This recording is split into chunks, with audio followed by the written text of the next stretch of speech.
नमस्कार, SP9 मराठीमध्ये आपलं सगळ्यांचं स्वागत। मी शुभम राज। आता पाहूयात आजच्या टॉप 9 न्यूज। पोलीस मुख्यालयातील पेट्रोल पंपावरती पैसे देण्यासाठी ऑनलाईन पर्याय उपलब्ध नसल्याच्या रागातून कर्मचाऱ्यांना मारहाण करणाऱ्या चौघांना शाहूपुरी पोलिसांनी अटक केली। पोलीस मुख्यालयातील पेट्रोल पंपावर पैसे देण्यासाठी ऑनलाईन पर्याय उपलब्ध नसल्याच्या रागातून कर्मचाऱ्यांना मारहाण करणाऱ्या चौघांना शाहूपुरी पोलिसांनी अटक केली। सोमवारी दिनांक 18 डिसेंबर मध्यरात्री झालेल्या मारहाणीत पोलीस कॉन्स्टेबल अल्ताफ वहीद कुरेशी यांच्यासह कर्मचारी किरण आवळे जखमी झाले होते।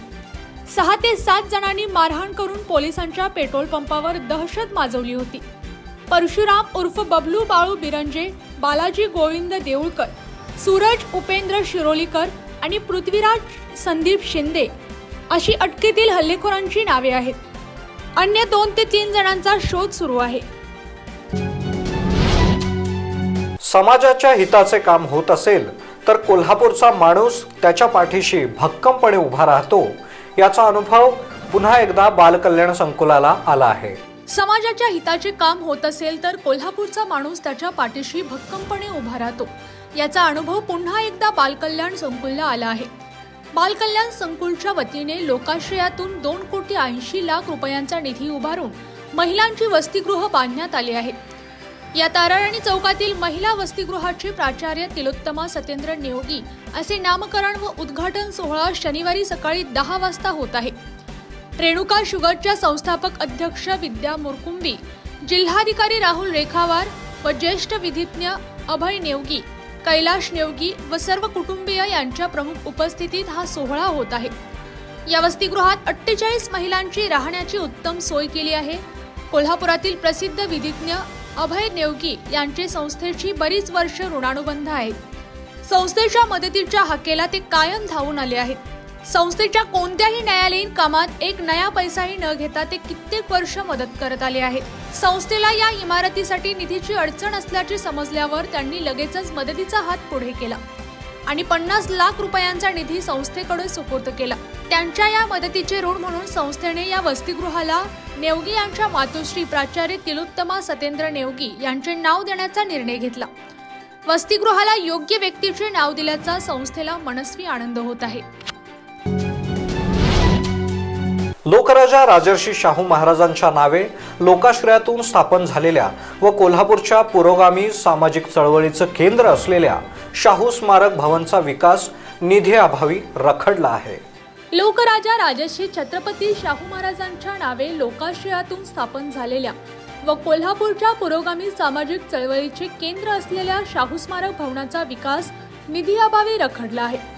प्रवेशद्वारासमोरील शाहू राजांच्या शिल्पांची शब्दशः दुर्दशा झाली आहे। शिल्पांचे टवके उडाले आहेत, बुरशी सदृश्य थर तयार झाला आहे, बोटभर माती धूळ साचली आहे, ही शिल्पे बघवत नाहीत अशी अवस्था आहे। एकीकडे कोट्यावधींची उड्डाणे घेत शहर विकासाची कामे केली जात आहेत, पर्यटन स्थळासाठी विशेष तरतूद केली जात आहे।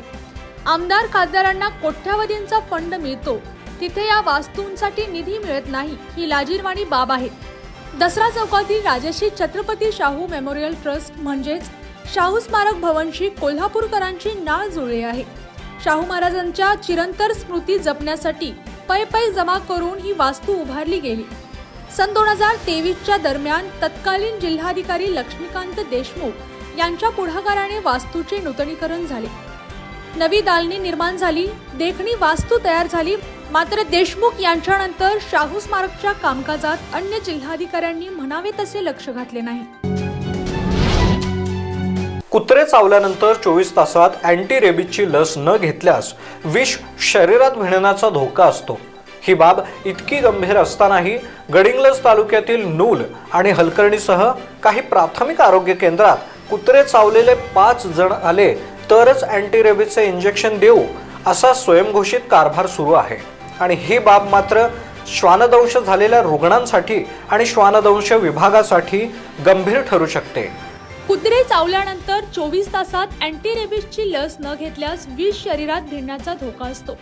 इतके गंभीर असतानाही गडिंग्लज तालुक्यातील नूल हलकर्णीसह काही प्राथमिक आरोग्य केंद्रात कुत्रे चावलेले 5 जण आले तर अँटी रेबीजचे इंजेक्शन देणार असा स्वयंघोषित कारभार सुरू आहे। श्वानदंश झालेल्यांच्या जीवाशी खेळले जात आहे।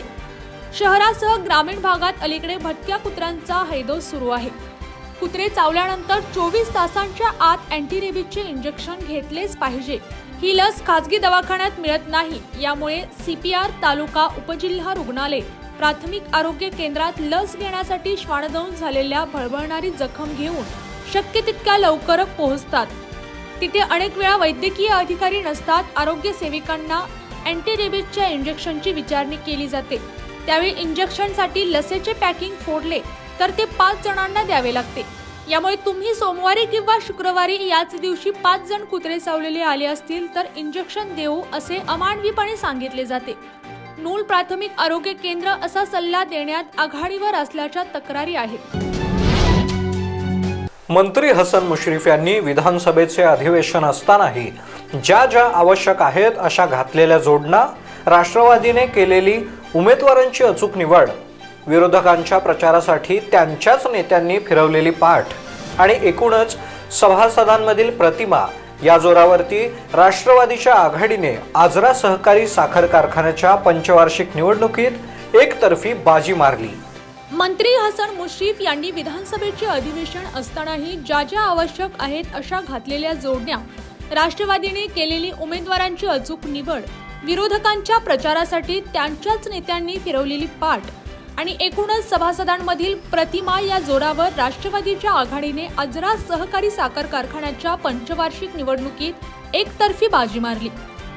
जरी सतेज पाटील आणि विनय कोरे यांनी सातत्याने बैठका घेऊन राष्ट्रवादी विरोधात आघाडी केली असली तरी मुश्रीफांनी या दोघांसह त्यांच्या आघाडीला लिलया धूळ चारली। राष्ट्रवादीचे सर्व उमेदवार हे सरासरी 800 मतांच्या फरकाने विजयी झाले। मुश्रीफ, पाटील, कोरे यांच्या बैठकातून पदरात जास्त जागा पडत नाहीत असे दिसल्यानंतर राष्ट्रवादीने रिंगणातच न उतरण्याचा निर्णय घेतला, परंतु कार्यकर्त्यांच्या दबावामुळे यांना आपलाच निर्णय बदलावा लागला आणि त्यासाठी मुश्रीफ यांचे मन वळवावे लागले। राष्ट्रवादी भ्याली असा आरोप होत असल्याने मुश्रीफांनी कार्यकर्त्यांसाठी पुन्हा शड्डू ठोकला आणि या निवडणुकीला वेगळेच वळण लागले। उत्खनन करताना ज्या वस्तू सापडतात त्यावरून इतिहासातील अनेक बाबी प्रकाशझोतात येतात। 7 समुद्रापार असणाऱ्या देशांशी महाराष्ट्रातील कोल्हापूरचा व्यापारी संबंध होता याचे पुरावे देणाऱ्या वस्तू ब्रह्मपुरी टेकडीवरील सन 1945, 1946 साली करण्यात आलेल्या उत्खननात आढळल्या होत्या। त्यातील 8 महत्त्वाच्या वस्तू टाउन हॉल संग्रहालयात असून त्या आता थेट न्यूयॉर्क, कोरियाला प्रदर्शनाकरिता पाठवण्यात आल्या आहेत।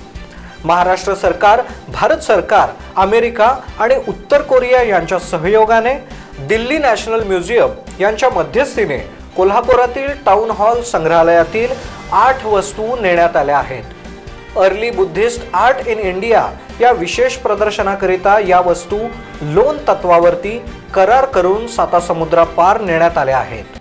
कोल्हापुरातील टाउन हॉल संग्रहालयातील या 8 वस्तू गेल्या 7 समुद्रापार उत्खनन करताना ज्या वस्तू सापडतात त्यावरून इतिहासातील अनेक बाबी प्रकाश झोतात येतात। 7 समुद्रापार असणाऱ्या देशांशी महाराष्ट्रातील कोल्हापूरचा व्यापारी संबंध होता याचे पुरावे देणाऱ्या वस्तू ब्रह्मपुरी टेकडीवरील सन 1945 व 1946 साली करण्यात आलेल्या उत्खननात आढळलेल्या होत्या। त्यातील 8 महत्त्वाच्या वस्तू टाउन हॉल संग्रहालयात असून त्या आता थेट न्यूयॉर्क, कोरियाला प्रदर्शनाकरिता पाठवण्यात आल्या आहेत। महाराष्ट्र सरकार, भारत सरकार, अमेरिका आणि उत्तर कोरिया यांच्या सहयोगाने दिल्ली नॅशनल म्युझियम यांच्या मध्यस्थीने कोल्हापुरातील टाउन हॉल संग्रहालयातील 8 वस्तू नेण्यात आल्या आहेत। Early Buddhist art in India या विशेष प्रदर्शनाकरिता या वस्तू लोन तत्वावर करार करून 7 समुद्रापार नेण्यात आल्या आहेत। कोल्हापूरचा ग्रीक आणि रोम या देशांशी असणारा इतिहासातील व्यापारी संबंध या वस्तूंमुळे पुन्हा समोर आला आहे। न्यूयॉर्कमध्ये मेट म्युझियममध्ये या 8 वस्तू प्रदर्शनाकरिता 17 जुलै 2023 ते 13 नोव्हेंबर पर्यंत ठेवण्यात आल्या होत्या। त्यानंतर या वस्तू उत्तर कोरियातील नॅशनल म्युझियममध्ये 22 डिसेंबर 2023 ते 14 एप्रिल 2024 पर्यंत प्रदर्शनात ठेवण्यात येणार आहेत। प्रदर्शनाचा कालावधी संपल्यावर पुन्हा या वस्तू कोल्हापुरात येणार। कोविड JN.1 या व्हेरियंटचा प्रसार जगभर वेगाने होत आहे। यासाठी पूर्वीचे अनुभव लक्षात घेता वेळीच दक्षता आणि सावधगिरी बाळगणे गरजेचे आहे। राज्यातील सर्व वैद्यकीय महाविद्यालये आणि रुग्णालयातील कोविड संबंधित यंत्रणा सुसज्ज ठेवावी। येणाऱ्या संभाव्य परिस्थितीला तोंड देण्यासाठी डॉक्टरांचे पथक, मुबलक औषधं आणि कोविड तपासणी किट उपलब्ध करून देण्याबाबत वैद्यकीय शिक्षण मंत्री हसन मुश्रीफ यांनी संबंधित विभागाला सूचना दिल्या। कोविड JN.1 या व्हेरियंटचा प्रसार जगभर वेगाने होत आहे। यासाठी पूर्वानुभव लक्षात घेता वेळीच दक्षता आणि सावधानगिरी बाळगणे गरजेचे आहे।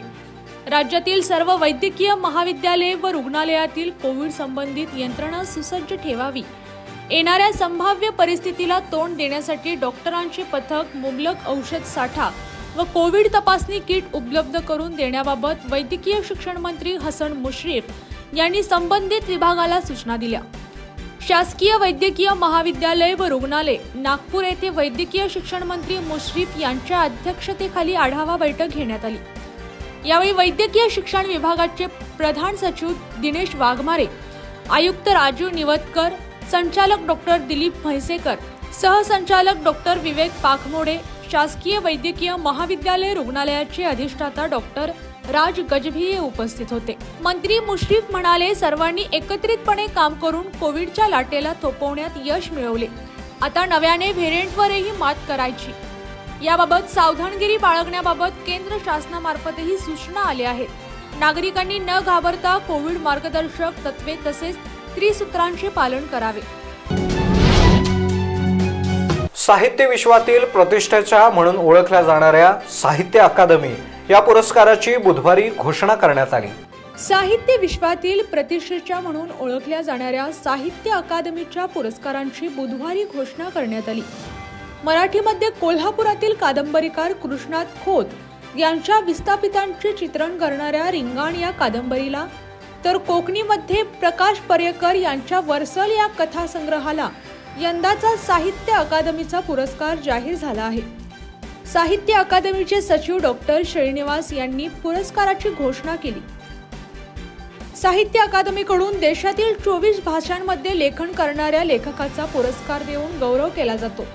यंदा हिंदीतील साहित्य अकादमी पुरस्कार संजीव यांना त्यांच्या मुझे पहानो या कादंबरीसाठी देण्यात आला आहे, तर इंग्रजीसाठी नीलम शरण गौर आणि उर्दूसाठी सादिक नवाब सहार यांना पुरस्कार जाहीर करण्यात आले आहेत। या पुरस्काराचे वितरण 12 मार्चला दिल्लीमध्ये करण्यात येणार आहे। 1 लाख रुपये व सन्मान चिन्ह असे या पुरस्काराचे स्वरूप आहे। कृष्णात खोत यांनी रिंगाण या कादंबरीमध्ये विस्थापितांच्या जगण्याचे अत्यंत भेदक चित्रण केले आहे। रिंगाण ही कादंबरी 2018 मध्ये प्रकाशित झाली होती। कृष्णात खोत यांच्या यापूर्वी गावठाण 2005, रौदाळा 2008 साली, झडजिंबड 2012 साली, धूळमाती 2014 साली या कादंबऱ्या प्रकाशित झालेल्या आहेत, तर नांगरल्या विना भुई 2017 साली हा व्यक्तिचित्रणांचा संग्रह प्रसिद्ध झाला आहे। याशिवाय त्यांनी काही कथाही लिहिल्या आहेत। लोक कावळ्याला स्पर्श करण्यासाठी किंवा पकडण्यासाठी किंवा त्याकडे लक्ष देण्यासाठी कचरतात, परंतु या कोगे गावातील स्वाती पाटील आणि ओमकार मियाशी बालिंगा या दोघांनी समाजाचे सर्व नियम बाजूला ठेवून केवळ मानवताच्या आधारे कावळ्याला वाचवलं। हे कृत्य समाजाला दिशा देणार असल्याची प्रतिक्रिया पशुवैद्यकीय अधिकारी बागल यांनी यावेळी व्यक्त केली। लोक कावळ्याला स्पर्श करण्यास किंवा पकडण्यास किंवा त्याकडे लक्ष देण्यास कचरतात, परंतु कोगे गावातील स्वाती पाटील व ओंकार मियाशी बालिंगा या दोघांनी समाजाचे सर्व नियम बाजूला ठेवून केवळ मानवतेच्या आधारे कावळ्याला वाचवले। हे कृत्य समाजाला दिशा देणार असल्याची प्रतिक्रिया पशुवैद्यकीय अधिकारी बागल यांनी व्यक्त केली। शिकवणीवरून घरी परतताना बालिंगी बस स्टँडवर गावी जाण्यासाठी स्वाती पाटील मैत्री समवेत थांबलेली होती। इतक्यात विद्युत तारेला स्पर्श होऊन जखमी होऊन जमिनीवर पडणाऱ्या कावळ्याकडे त्यांचे लक्ष गेले। काही क्षणाचा विलंब न करता स्वाती पाटील व त्यांचे मैत्रीण यांनी या कावळ्यास स्वतःच्या बॉटलमधील पाणी घेऊन कावळ्याला बेशुद्ध अवस्थेतून बाहेर काढण्यासाठी प्रयत्न करत होते। इतक्यात तेथील फोटोग्राफीचे काम करत असणाऱ्या ओंकार मिलारी याचे लक्ष या प्रकाराकडे गेले। ओमकार हा पक्षीप्रेमी असल्याकारणाने याला या गोष्टी माहीत असल्याने बेशुद्ध अवस्थेत असलेल्या कावळ्याला मृत्यूच्या दाढेतून बाहेर काढले, मोकळ्या हवेच्या ठिकाणी ठेवून दिले. इतक्यात शुद्धीत आलेल्या कावळ्यानं आकाशात पुन्हा उडान घेतली. आपण सर्वांनी ऐकलं असेल की एखाद्याला पाणी देणं हे खूप पुण्याईचं काम आहे. या गोष्टी लोकांनी फक्त ऐकल्या असतील तरी हे काम करणारे अगदी मोजकेच लोक असतील. खऱ्या अर्थाने बघितलं तर अशा लोकांमुळे पृथ्वीवरून माणुसकी कमी होत चालली आहे. पण सर्वच लोक असे आहेत असं नाही. या कलियुगात अनेक लोक आपली माणुसकी सोडत नाहीत आणि अशा लोकांमुळेच माणुसकी वाचली आहे. परंतु प्राणी आणि पक्ष्यांकडे दुसरा कोणताही मार्ग नाही. याच कारणामुळे पक्ष्यांचा तहानेने व जखमी विद्युत तारेचा शॉक आणि बेशुद्ध पडल्यामुळे मृत्यू होत असल्याचे अनेकदा दिसून येते. अशा परिस्थितीत आपण त्यांचा आधार बनलं पाहिजे, त्यांच्यासाठी पाण्याची व्यवस्था केली पाहिजे, अशी प्रतिक्रिया स्वाती पाटील व त्यांच्या मैत्रिणीने दिली आहे. तर या होत्या आजच्या टॉप 9 न्यूज. पुन्हा भेटूया उद्याच्या बातमीपत्रामध्ये. तोपर्यंत नमस्कार. पाहत रहा SP9 Marathi, your time your news.